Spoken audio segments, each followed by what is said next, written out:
jump ahead here. We talked a little bit about the internal organization of the company, so it encourages innovation. We talked a little bit about developing the people, so it encourages innovation. What about those pesky people, the users, right? You know, so how do you integrate them into your design process?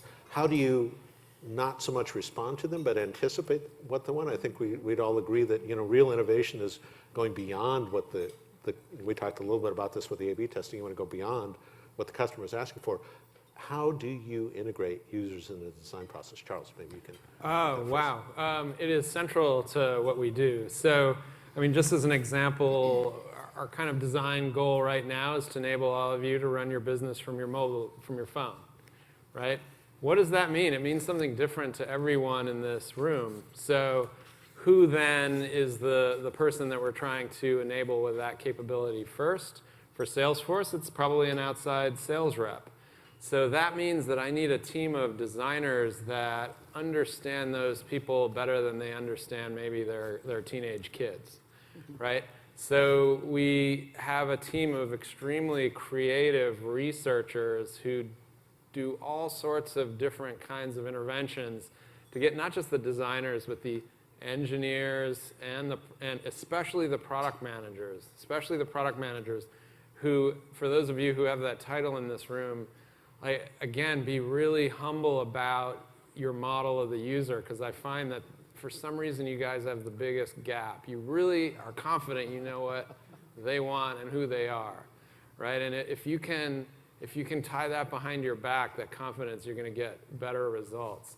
So we do tons of stuff. I was just watching a video of my colleague Rick Boardman, who's a researcher, watching somebody log a client call on the highway in an SUV outside Dallas, this tile salesman, right? So I think it's super important that we make that call logging feature efficient just to save some lives, right? So yeah. That's how we do it. And his camera's shaking a little because he's nervous. So Catherine, I mean, how would you answer that? You know, that I think most of the time consumers don't know what to ask for. You know, they don't know what's possible. Yeah, I mean, absolutely. how do you balance that?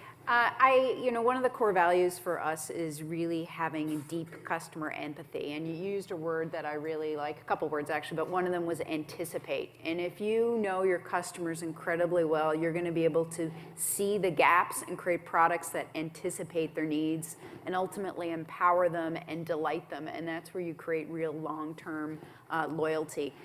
So for us, it's spending a lot of time out in the field with our customers. We're doing a lot of work around mobility now, so we are following the day in the life of people and understanding how they transition from one task to the next. And we know with mobile devices, people are inserting them in and out of their day. And we know that they're multitasking. We know that they're driving their car and they're checking their device.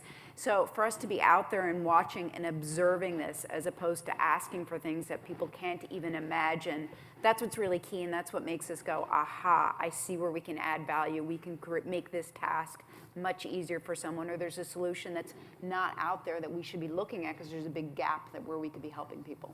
Steve, what yeah, so in the 80s, if you had talked to people that were watching movies at home, how to make that experience better, they'd say create a faster rewind button. They would never think of Netflix. So I think that there's a combination, right? You ask people, they say, I want a faster rewind button, and then you try to throw, just some fun, and I liked Larry's term of playfulness, and then say, well, what if there was no rewind button, right? So you can hopefully try to jump a couple evolutionary cycles in saying, I understand what people want, let me paint a picture of something that they've never seen before, but I understand their goal and their need, and if I can still hit that need and then exceed that expectation, I think that we're onto something.